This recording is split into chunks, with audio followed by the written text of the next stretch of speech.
والسلام على رسول الله أما بعد فأعوذ بالله من الشيطان الرجيم بسم الله الرحمن الرحيم وما أرسلناك إلا رحمة للعالمين.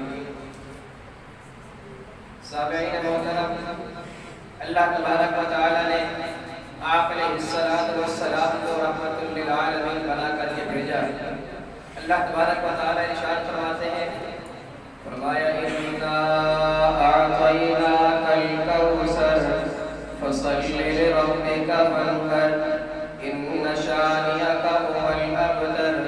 بے شک ہم نے آپ علیہ السلام کو حوض کوثر عطا کر دی، آپ علیہ السلام کو خیر کثیر عطا کر دی.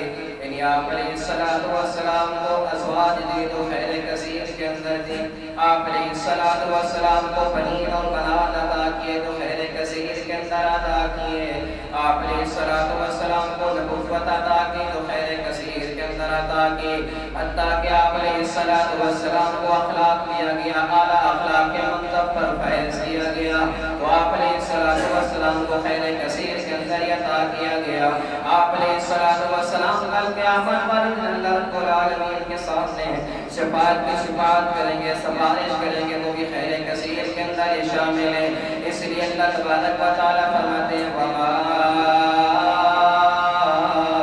أَرْسَلْنَاكَ إِلَّا رَحْمَةً لِلْعَالَمِينَ. اس لیے بھی شاعر بھی کہتا ہے سب نبی اچھے خلیل اچھا کلیم اچھا، ہے سب نبی اچھے خلیل اچھا کلیم اچھا، مگر ان سب سے ہے وہ مکے کا در یتیم اچھا. سب انبیاء کرام اپنی اپنی عظمتیں پا گئے، سب انبیاء کرام اپنے اپنے مقام پا گئے، اپنے اپنے درجے پا گئے، لیکن اللہ کے رسول علیہ السلام کو اللہ تبارک و تعالی نے کل کائنات کے لوگوں کے لیے پیغمبر بنا کر کے بھیجا. سیدنا آدم علیہ السلام قوم کو دعوت دیتے رہے، یا قوم کا رب کہتے یا قوم کا خطاب کرتے رہے. سیدنا ابراہیم علیہ السلام یا قوم کا خطاب کرتے رہے. سیدنا نوح علیہ السلام یا قوم کا خطاب کرتے رہے. سیدنا یوسف موسیٰ یعقوب ہارون اتنے انبیاء کرام سارے کے سارے یا قوم کی دعوت دیتے رہے. لیکن قرآن کا آپ علیہ السلام کی خدمت پر، قرآن کا آپ علیہ السلام کی عقیدت پر، قرآن کا اللہ رب العالمین کی محبت پر جب آپ علیہ السلام کی باری آئی تو کہا اللہ کے رسول کہہ دیجئے قل یا ایھا الناس.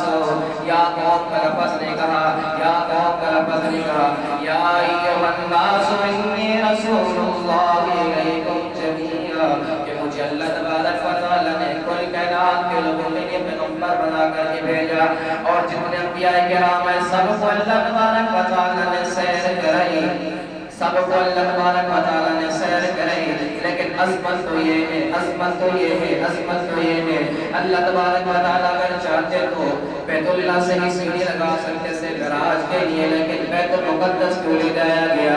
بیت المقدس جانے کا مقصد یہ تھا سب انبیاء کرام کو آپ علیہ السلام کی امام بن کرانی تھی.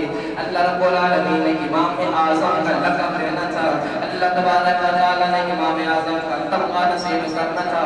سب انبیاء کرام پر فوقیت دینی تھی، سب انبیاء کرام پر درجہ دینا تھا. اس لیے آپ علیہ السلام نے فرمایا، اللہ کے رسول علیہ السلام نے فرمایا میں ساری آدم علیہ السلام کی اولاد کا سردار ہوں، مجھے کوئی فخر بھی نہیں. یعنی کہ آپ علیہ السلام ہر کسی کے سردار ہیں. اللہ کے رسول فرماتے ہیں مجھے کوئی فخر نہیں اس بات کا.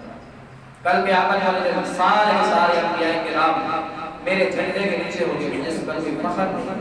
اللہ کے رسول کا درجہ، اللہ کے رسول کا مقام بہت بڑا اعلیٰ ہے. اس کے اللہ تبارک و تعالی نے کہا وما ارسلناک الا رحمۃ للعالمین. اللہ کے رسول ہم نے آپ کو دنیا کائنات کے لوگوں کے لیے رحمت للعالمین بنا کر کے بھیجا. طائف والوں نے آپ علیہ السلام کو تکالیف کی انتہا کر دی، حد کر دی. آپ علیہ السلام نے بدلے میں برا بلا نہیں کہا بلکہ دعا دی. سیدنا فاطمہ رضی اللہ عنہا کہتی ہیں آپ علیہ السلام کی جسم پر اونٹ کی اونگلی ڈالی گئی. میں سوچ نہیں اللہ کے رسول پر دعا دے، لیکن اللہ کے رسول نے کیا کہا کہ اللہ اس کو ہدایت عطا فرما، ان کو ہدایت عطا فرما. یہ مجھے جانتے نہیں کہ کون اللہ تبارک و تعالیٰ سے دعا ہے کہ ہمیں اللہ کے رسول کے مقام کو سمجھنے کی توفیق عطا فرمائے۔